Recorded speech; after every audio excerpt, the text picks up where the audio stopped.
बस एक बड़ी ब्रेकिंग अपडेट आ रही है। दो राहुल से संबंधित, कर्नाटक के पुराने राहुल, नए राहुल, एक वॉल और दूसरा कर्नाटक का शेर, इन दोनों से जुड़ी अपडेट्स आ रही हैं। पहले तक के शेर से जुड़ी खबर के बारे में बात करते हैं। वह दिल्ली कैपिटल्स के लिए खेल रहे थे। उनकी स्टैंडर्ड के हिसाब से एक भारी भरकम रकम 14 करोड़ रुपए देकर उन्हें खरीदा गया था। अब जो ताजा अपडेट्स आ रही हैं वह यह है कि केकेआर उन्हें देख रहा है। केकेआर को एक कप्तान की जरूरत है और वे केएल राहुल को टीम में लेने की सोच रहे हैं। ऐसी अफवाहें और खबरें फैल रही थीं, लेकिन अब जैसे ही केकेआर ने उनसे संपर्क किया, दिल्ली कैपिटल्स ने अपनी शर्तें कम कर दी हैं। पिछली बार केएल राहुल दिल्ली कैपिटल्स की कप्तानी संभालने के लिए तैयार थे। उन्होंने कहा था कि अगर उन्हें कप्तानी दी गई तो वह इसे संभालेंगे। उन्होंने यह भी कहा था कि वह खिलाड़ी बनकर नहीं खेलना चाहते और अगर उन्हें कप्तानी दी जाएगी तो वह इसे जिम्मेदारी से निभाएंगे। लेकिन तब दिल्ली कैपिटल्स ने अक्षर पटेल को कप्तानी दी, सिर्फ इसलिए क्योंकि वह भारतीय टीम के उपकप्तान थे। अक्षर पटेल को उपकप्तान बनाया गया था, इसलिए उन्हें तुरंत कप्तानी दे दी गई। लेकिन अब उन्हें भारतीय टीम से उपकप्तान के पद से हटा दिया गया है। हालांकि वह लगातार अच्छा खेल रहे हैं। अब क्या है कि वे अक्षर पटेल को हटाकर केएल राहुल को कप्तानी देने की सोच रहे हैं, ताकि केएल राहुल को टीम में बनाए रखा जा सके। क्योंकि केएल राहुल ने पिछले सीजन में दिल्ली कैपिटल्स के लिए सबसे ज्यादा रन बनाए थे। हाँ, वह टीम को ज्यादा मैच नहीं जिता पाए होंगे और दिल्ली कैपिटल्स को आखिरी में हार मिली होगी, लेकिन फिर भी उन्होंने सीजन की शुरुआत में बहुत अच्छा प्रदर्शन किया था। दिल्ली कैपिटल्स ने लगातार 4-5 मैच जीते थे, लेकिन आखिरी में हार गए। यह क्या है गुरु? अक्षर पटेल की कप्तानी में शुरू के 4 मैच तो बहुत अच्छे गए, ऐसा लगा जैसे वह परेड पर निकल पड़े हों। लेकिन बाद में ऐसा लगा यह कैसी कप्तानी है, तो दिल्ली कैपिटल्स के कप्तान को बदलने की संभावना बहुत ज्यादा है। ऐसी खबरें आ रही हैं कि वे केएल राहुल को कप्तान घोषित कर सकते हैं, नहीं तो केकेआर उन्हें ट्रेड करके अपनी टीम में ले लेगा या फिर केएल राहुल को ऑक्शन में आने के लिए मजबूर कर देगा। ऑक्शन में केकेआर को पता है अगर वेंकटेश ने बोली लगाई तो बहुत पैसे खर्च हो जाएंगे। वे केएल राहुल को आसानी से खरीद सकते हैं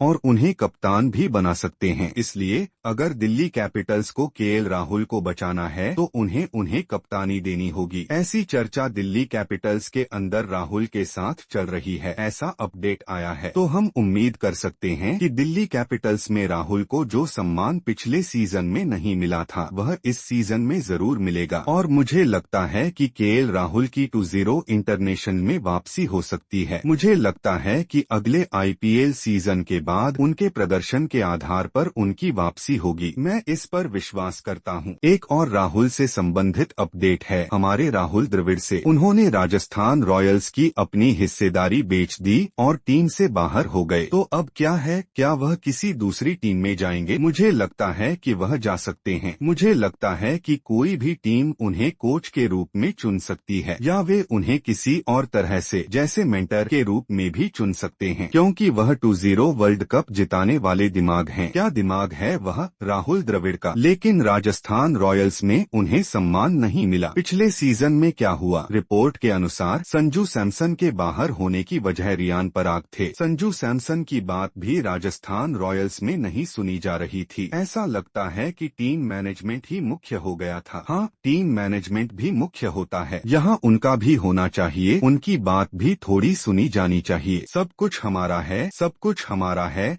जैसी बात होने पर खिलाड़ियों को निश्चित रूप से बुरा लगेगा, क्योंकि राहुल द्रविड़ जैसे खिलाड़ी जो इतने सालों से राजस्थान रॉयल्स के लिए योगदान दे रहे हैं, वे इतने सालों से राजस्थान रॉयल्स में हैं। साथ ही संजू सैमसन भी इतने सालों से राजस्थान रॉयल्स में हैं। अगर उनकी बात नहीं सुनी जा रही है तो निश्चित रूप से एक खिलाड़ी को बुरा लगेगा, इसलिए वे बाहर आने के लिए तैयार थे। यहाँ क्या हुआ कि पिछले सीजन में संजू सैमसन को बहुत चोटें लगी थीं, इसलिए वह निश्चित नहीं थे। वह कप्तानी भी ठीक से नहीं संभाल पा रहे थे, वह आते जाते रहते थे। तब रियान पराग ने अधिकांश मैचों में, लगभग आधे से ज्यादा मैचों में कप्तानी संभाली थी। तो राहुल द्रविड़ ने कहा था कि रियान पराग को कप्तानी नहीं देनी चाहिए। उन्होंने अंतर्राष्ट्रीय स्तर पर कुछ भी साबित नहीं किया है। यशस्वी जायसवाल अंतर्राष्ट्रीय स्तर पर अच्छा और लगातार खेल रहे हैं, वह सभी प्रारूपों में खेल रहे हैं, उनकी प्रैक्टिस भी हो चुकी की है। उन्होंने हर जगह हर तरह की स्थिति का सामना किया है। हम सोचते हैं कि उनके पास कप्तानी का कौशल है। रियान पराग की बजाय यशस्वी जायसवाल को कप्तानी देते हैं, ऐसा राहुल द्रविड़ ने कहा था और संजू सैमसन ने भी यही कहा था। तो यहाँ रियान पराग को हमें मिली रिपोर्ट्स के अनुसार अंदर क्या हुआ यह पता नहीं। मैनेजमेंट ने उन्हें स्वीकार नहीं किया। रियान पराग की कप्तानी सबसे खराब थी। रियान पराग की कप्तानी में राजस्थान रॉयल्स का प्रदर्शन सबसे खराब था। इतना खराब प्रदर्शन किया है उन्होंने। वे सभी करीबी मैच हार गए। जब उन्होंने कहा कि उन्हें कप्तानी नहीं देनी चाहिए तो उन्होंने उन्हें कप्तानी दे दी। अगर हमारी बात नहीं सुनी जाती तो हम यहाँ क्यों हैं,